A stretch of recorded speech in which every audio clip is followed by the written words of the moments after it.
사랑이라고 하는 주제를 가지고 함께 은혜를 나누기 원합니다. 우리 말씀 한번 큰 소리로 읽어보도록 하겠습니다. 시작! 우리가 이 보배를 주는 데 받았으니 이는 신이 큰 영광을 함께 있고 이를 잊지 아니하며 알게 아멘. 자, 오늘은 제가 소품을 하나 가져왔습니다. 자, 이거 제가 왜 가져왔냐면 간단하게 말씀드릴게요. 이 말씀에 대한 이야기거든요. 여기에 제 마음이라는 게 이 안에 있습니다.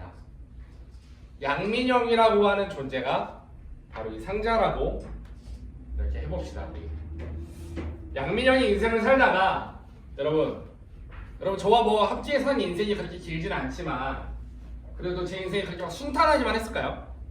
이거는 굳이 살아보지 않아도 모두가 알았을 거예요. 제 인생도 살다 보니까 참 많은 고비와 고난이 있었습니다. 그런데 그 고비와 고난에는 상황이 만들어진 것도 있지만 제가 만든 것들도 많이 있었어요. 제가 오늘 여러분들한테 저의 모습을 하나씩 작게나마 오픈을 좀 해보려고 합니다. 여기에 양민영이라고 하는 사람이 있는데 제가 인생을 살다가 초등학교 5학년 때 처음으로 예수님을 만났어요. 초등학교 5학년 때 처음으로 예수님을 만났어요. 근데 예수님을 만나고 나서 그 정말 건강하고 행복한 신앙생활을 계속 할 수 있을 줄 알았는데 초등학교 5학년 때 예수님을 만나고 나니까 돌아오고 나니까 바로 저를 기다리고 있는 게 있더라고요. 제가 바로 죄라고 하는 거를 그때부터 인지하면서 짓기 시작했습니다. 그러면서 제 마음에 나 하나님 말씀대로 살 수 있을 줄 알았는데 라고 했던 제 마음에 그렇게 살지 못하는 나를 보면서 제 마음에 구멍이 나기 시작해요. 저도 모르게 상처를 받게 되고 나의 모습에 자괴감도 들게 되고 죄책감도 생기게 되고 그런 나를 보면서 너는 왜 그러냐라고 말하는 부모님을 보며 거기서 또 한 번 상처를 받게 됩니다. 그러면서 제 마음에 구멍이 나기 시작했어요. 그리고 인생을 점점 살아가면서 제가 중학생이 됐는데 초등학생 때까지만 해도 그래도 인간관계가 괜찮았거든요. 초등학생 주제. 근데 중학생이 되면서부터 제가 친한 친구가 있었어요. 근데 그 친한 친구가 갑자기 중학생이 됐는데 그 친구의 형이 일진이었던 거예요. 근데 그 친구가 갑자기 저를 괴롭히기 시작합니다. 갑자기 이 친했던 애가 저한테 매점 가서 빵하고 피크닉을 사오래요. 1,000원인데 500원을 주더니 1,000원을 거슬러 오래요. 계산에도 맞지 않는 행동을 저한테 시키면서 네. 근데 그러면서 제 마음에 상처가 나기 시작했어요. 근데 제가 인생을 더 살아가다 보니까 이제 제가 고등학생이 됐습니다. 제가 괴롭힘을 그렇게 한 2, 3년 다녀보고 나서 내가 이제는 진짜 괴롭힘을 당하지 말아야겠다 라고 결심을 하고 고등학생이 됐는데 그때부터는 제 주변에 약한 애들이 보이기 시작하는 거예요. 그때부터 제가 그 친구들을 제가 괴롭히기 시작합니다. 그래서 좀 몸이 불편한 친구가 있었어요. 제가 그 친구를 사실 많이 놀리기 시작하면서 저도 제 마음에 있던 그 상처들을 치유받고 싶은 행동이었던 것 같아요. 근데 하면 할수록 제 마음에는 계속 구멍만 나기 시작했어요. 제가 성인이 되고 대학을 들어갔는데 주변에 친구들이 다 돈이 많은 집안 애들인 거예요. 음악대 애들이니까 20살 대학교 입학 선물로 애들 막 BMW 선물 받아서 BMW 타고 오고 이런 애들이 있었어요. 근데 저는 시골의 조그마한 개척개 모습의 아들이었다 보니까 그렇게 살 수 있는 형편이 전혀 안 됐습니다. 그 친구들이랑 밥을 먹고 싶은데 얘네들 밥 한 끼 먹으려면 2, 3만 원씩을 기본으로 쓰는 거예요. 저는 1,000원에 3개 꽈배기 사가지고 매달 끼니 때우고 이러면서 혼자 화장실에서 밥을 먹을 때도 있었어요. 근데 그런 제 모습을 보니까 어떻겠어요? 계속 구멍이 나기 시작합니다. 돈도 없고 친구도 없고 같이 놀고 싶은데 놀아주는 사람도 없고 학교에서는 무시당하고 제가 무시당하는 이유가 제가 뭘 못나서 잘못해서보다 가진 게 없어서였어요. 그렇게 삶을 살아가다가 제가 기댈 대상이 딱 교회라고 하는 곳 하나였거든요. 근데 그 교회에서 제가 너무 행복하게 신앙생활을 하면서 내 마음을 다 쏟아내고 있었는데 그 마음을 그렇게 쏟아내고 내 모든 인생을 다 걸다시피 했던 그 교회에서 신앙생활을 하다가 엄마가 한번 중환자실에 입원하는 일이 생겼어요. 근데 그때 엄마가 이제 돌아가시는 줄 알았는데 엄마가 이제 유언을 썼거든요. 그 유언에 아까 말했지만 조그마한 개척교회라고 했잖아요. 그거에 대한 엄마의 미안함이 있는 거예요. 엄마가 조금 더 큰 교회의 목사님 사모님이었으면 너가 그래도 우리 교회에서 이렇게 했을 텐데 그걸 못해줘서 너무 미안해하는 그 이야기가 그 유언장 안에 써있더라고요. 그 글을 보는데 제 마음은 똑같이 구멍이 계속 나기 시작했습니다. 그렇게 교회에서 나오게 됐어요. 엄마가 회복이 되면서 엄마가 나한테 그렇게 말을 했잖아요. 너와 함께 이렇게 교회에서 신앙생활 하고 싶었는데 그렇게 만들어주지 못해서 미안하다 엄마의 편지를 받고 어떻게 제가 계속 그 교회에 있겠어요. 엄마한테 가야지. 엄마한테 갔는데 제가 고등부 교사였거든요. 고등부 부장님이 저한테 그렇게 이야기했습니다. 이제 교회에서 나가면 양민혁 선생님을 잘못한 건 아닌데 아이들하고 계속 연락을 이으면 아이들이 혼란스러워한다. 아이들하고 연락을 끊어달라고 얘기를 하는 거예요. 그때 제 나이 21. 철이 있어요 없어요? 아직은 철이 없어요. 내가 애들이 좋은데 뭐 연락을 하라 말아를 왜 교회에서 뭐라고 하는 거야? 라면서 계속 연락을 했습니다.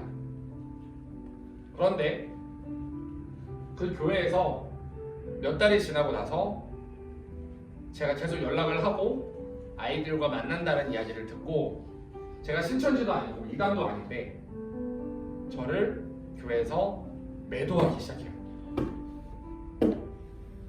양민혁 쌤이 교회를 그냥 나간 게 아니다. 무언가 큰 잘못을 하고 누군가한테 엄청난 잘못을 했기 때문에 교회에서 쫓겨난 거다라고 하는 소문이 나면서 제 마음에는 제가 그렇게 믿었고 사랑했던 교회에서 그렇게 상처를 받기 시작했어요. 그렇게 하던 제 인생 속에 내가 인생을 다 걸었던 그 교회에서 그런 일을 당하고 나니까 삶이 우울해지기 시작한 거예요.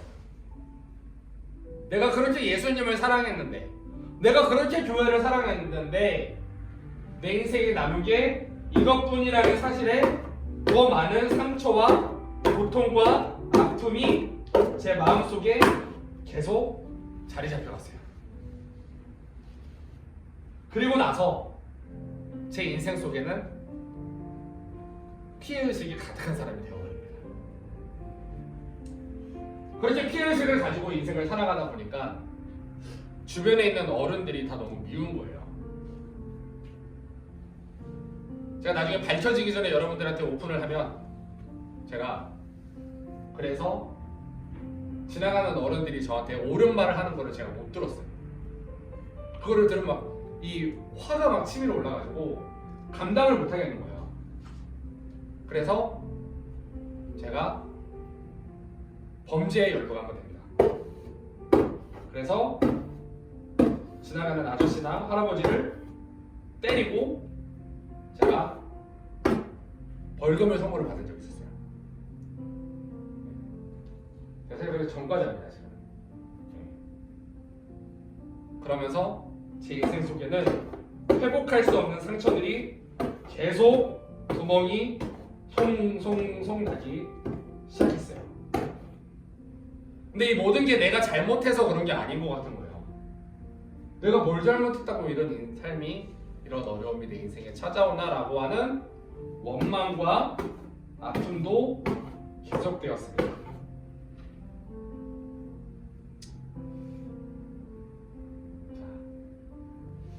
그렇게 살던 저에게 이 마음이 이렇게 구멍나고 인생 속에 아픔이 가득했던 제 인생 속에요, 한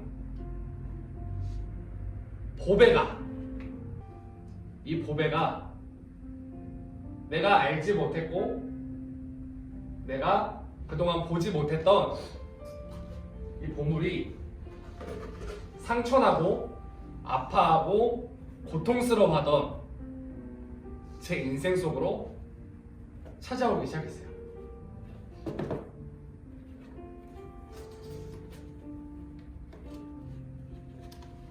그렇게 하고 나니까 제 인생에 있던 상처와 아픔과 어려움과 내가 인생의 원망과 이런 것들을 통해서 빛이 나가기 시작하는 것을 제가 발견하게 됐어요. 그래서 오늘 말씀에 이렇게 말씀하십니다. 우리가 이 보배를 질그릇에 가졌으니 이는 심히 큰 능력이 나에게 있는 게 아니라 하나님께 있고 우리에게 있지 아니함을 알게 하려 함이다 라고 말씀하고 계세요. 인생을 살다 보면 우리에게는요, 많은 상처들이 찾아옵니다. 많은 어려움들이 우리에게는 계속 찾아옵니다. 우리의 마음속에 계속 구멍이 날 일은 생기고요, 앞으로 살아가면서 여러분 더 많이 생겨날 거예요. 그런데 하나님은 완벽한 여러분들의 모습을 통해서 완벽하게 쓰시는 게 아니라 아무것도 아닌 구멍난, 상처난, 뻥뻥 뚫려있는 나의 아픔을 통해서 그 아픔에서 빛으로 나가기 시작하신다고 말씀하셨어요. 그래서 누구든지 그리스도의 영이 그 안에 없으면 그리스도의 사람이 아니라고 말씀을 하십니다. 이것은 내가 잘났고 못났고가 중요한 게 아니라 내 안에 구멍이 나 있든 얼마나 나 있든이 중요한 게 아니라 내 안에 이 보배가 있냐 없냐가 가장 중요하다라는 이야기를 하고 있는 거예요. 그래서 그 이유는 아무 육체도 하나님 앞에서 너의 잘남을 자랑하지 못하게 하려 함이다 라고 말씀하고 계십니다. 그리고 그런 아픔과 어려움 가운데 있는 여러분에게 오늘 하나님이 말씀하세요. 얘들아, 우리에게 있는 대제사장은 너희 안에 있는 그 연약함, 너희 안에 있는 그 상처, 너희 안에 있는 그 아픔을 동정하지 못하는 분이 아니다. 동정하시는 분이다. 그 아픔을 너무나도 잘 이해하시는 분이고 그 아픔이 너희에게 영광이 되게 하시는 분이고 너희의 아픔을 너무나도 잘 알고 너희가 아프기 때문에 그 아픔을 통해서 더 빛나게 하실 분이다 라고 성경은 이야기하고 있어요. 그리고 또 이렇게 말씀하십니다. 도리어 크게 기뻐함으로 나의 여러 약한 것들에 대하여 자랑하리니 이는 그리스도의 능력이 내게 머물게 하려 함이다. 조금 더 쉽게 이야기해 볼게요. 이렇게 나와 있습니다. 그리스도의 능력이 나에게 머무르게 하려고, 너희 안에 그리스도의 능력이 머무르게 하기 위해서 너희 안에 그리스도의 능력을 머무르게 하려고 나는 더욱더 기쁜 마음으로 나의 약점들을 자랑하려고 합니다. 여러분, 우리가 인생을 살다 보면을 떠나서 우리가 삶 속에서 내가 주어진 역할들을 감당하다 보면 그냥 나는 내 인생만 열심히 살고 있을 뿐인데 그 열심히 살고 있는 나만의 인생을 살아가다 보면요, 그 인생 속에서 여러분들에게 닥쳐오는 상처들이 있습니다. 나는 선한 의도를 가지고 저 사람한테 이렇게 말했던 건데 그 사람은 그 의도를 오해하고 공격하고 찾아올 때가 있어요. 그러다 보면 우리 마음속에는 우리가 생각하지도 못하는 상처들이 자리 잡게 됩니다. 그리고 여러분, 인간관계 속에서만이 아니라 가족 안에서도, 여러분들의 친구들 안에서도, 여러분들 연애하고 있는 그 연인들 관계 안에서도, 그리고 우리 교회 안에서도 많은 아픔들은 여러분들의 삶 속에 계속 찾아오고 여러분들의 약점이 되게 만듭니다. 그 아픔은 아픔에서 끝나는 게 아니라 여러분들의 가슴을 파고들어서 그 가슴 속에 그 아픔 때문에 앞으로 나아가지 못하게 계속 여러분들을 붙잡아요. 성경은 여러분들에게 아픔이 없을 것이다, 약점이 없을 것이다 라고 말하는 게 아니라 너희 안에 있는 그 약점을 통해서, 너희 안에 있는 그 아픔들을 통해서, 너희에게 있는 그 상처들을 통해서 너희가 알지 못하지만, 너희가 이 상처 때문에 너희가 힘든 것 같지만, 너희가 그 상처 때문에 너희의 인생이 억눌리는 것 같고, 너희가 그 상처 때문에 너희의 인생이 힘들어지고 어려워지는 것 같지만, 너희의 인생이 버겁겠지만, 그 버거움 가운데서 너희가 고통스러워하고 있는 거 알고 있지만, 그걸 없애주는 게 아니라 그 가운데서 너희의 그 질그릇에 이 보배를 담아서 너희의 약함들이 약함이 아니라 자랑이 되게 하려고 합니다 라고 이야기하고 있어요. 여러분, 약함이 있나요? 여러분, 상처가 있나요? 여러분, 마음에 어려움이 있나요? 그 어려움 때문에 우리는 기도하게 될 수 있고요, 그 어려움 때문에 우리는 하나님께 매달릴 수 있게 되고요, 그 어려움 때문에 우리는 나 혼자 할 수 없다라는 것을 자꾸만 깨닫게 됩니다. 기독교의 본질은 여러분, 너희가 이렇게 하면 이렇게 해줄게가 아니에요. 그냥 내가 이렇게 해줄게. 너희가 이렇든 저렇든 상관없고, 너희가 이래도 저래도 그게 중요한 게 아니고, 내가 너희를 사랑하기 때문에, 약속 때문에, 언약 때문에, 내가 너를 나의 자녀로 삼겠다라고 하는 내가 너희를 향한 나의 마음 때문에 내가 너희한테 이렇게 해주는 거지, 너희가 잘해서, 너희가 기도했으니까, 너희가 이렇게 했으니까 내가 이렇게 해줄게가 아닙니다. 그래서 여러분, 하나님과 관계를 맺을 때, 하나님과 좋은 관계를 맺기 위해서 여러분들이 붙잡을 수 있는 아주 강력한 무기는 여러분들이 무언가 잘남, 내가 하나님 앞에 무언가 했던 노력이 아니라 내 삶 가운데 있는 상처와 내 삶 가운데 있는 약점이라는 사실을 믿으시기 바랍니다.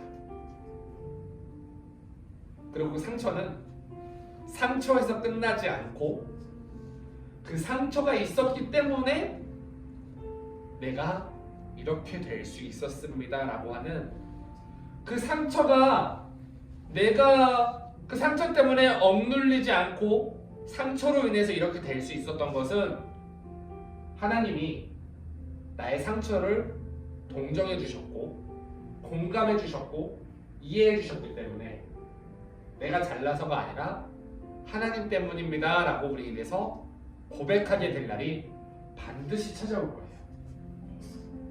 그러면 그때가 됐을 때 우리는 우리의 잘남을 가지고, 우리의 대단함을 가지고 우리의 신앙을 이어가는 게 아니라, 나는 못났지만, 나는 가진 게 없지만, 나는 할 줄 아는 게 없지만 나를 불쌍히 여기시고 나를 사랑해 주시고 나를 긍휼히 여겨주신 그 하나님의 은혜로 말미암아 내가 이렇게 살게 되었습니다 라고 하는 고백을 하게 되는 여러분들이 되시기를 소망합니다. 제가 여러분들한테 마지막으로 이제 권면하고 싶은 게 하나가 있는데요. 여러분, 우리가 청년부 공동체 안에서 신앙생활을 해나가다 보면 많은 어려움을 당하게 될 거예요. 그리고 올바른 방향을 가지고 올바르게 나아가려고 하면 그 올바름에 어긋나는 세상의 원리들이 여러분들을 붙잡기 시작할 겁니다. 아까 우리 잠깐 찬양팀 모임할 때도 이야기했지만 우리가 예수님 때문에 내가 올바른 방향을 선택하려고 하면 우리에게 반드시 필요한 건 억지의 마음이에요. 그 억지의 마음이 필요한 이유는 내가 감당할 수 없는 아픔이기 때문이에요. 그런데 오늘 한 번 더 여러분들에게 권면하고 싶습니다. 나에게 있는 그 어려움 가운데서 나에게 있는 상처 가운데서 여러분 무언가를 잘 해내려고 하지 않으셔도 됩니다. 이거를 극복하려고 노력하지 않아도 됩니다. 여러분들에게 있는 아픔을 이제 헤쳐나가서 이겨내야지 라고 하지 않아도 됩니다. 그런데 그 어려운 가운데 모든 것을 놓지는 않았으면 좋겠어요. 이제 아무것도 하기 싫으니까 다 놔버려야지는 하지 않았으면 좋겠어요. 여러분, 어렵기 때문에 우리가 붙잡을 수 있는 건 여러분의 노력이 아니라 예수님 한 분이라는 사실을 믿으셨으면 좋겠어요. 우리가 다른 건 다 놔도 되는데요. 다른 건 다 놓쳐도 되는데요. 여러분들의 삶 속에서 예수님 하나만큼은 놓치지 않고 갔으면 좋겠어요.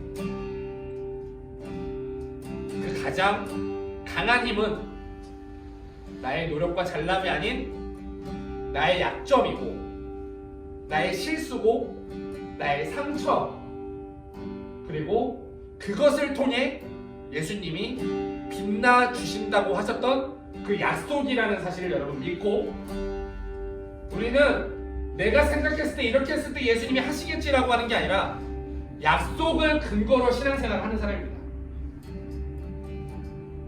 너희라고 하는 약한 질그릇 안에 이 보배를 가지면 하나님이 심히 큰 능력을 가지신 분이라는 것을 알게 하실 겁니다.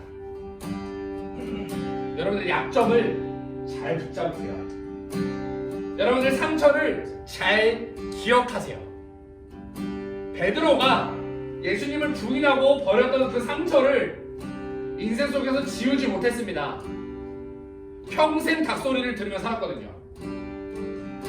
닭소리를 들을 때마다 베드로는 자기의 약함을 발견했고 약함을 발견했던 베드로는 하나님을 더욱더 의지할 수밖에 없었어요. 하나님을 의지하며 살았던 베드로는 잘나서 하나님의 일을 한 게 아니라 못났다는 걸 알았기 때문에 하나님의 일을 감당할 수 있었습니다. 우리가 기쁨으로 우리의 약함을 감사함으로 받아들이는 우리 모두가 되기를 예수님의 이름으로 축복합니다.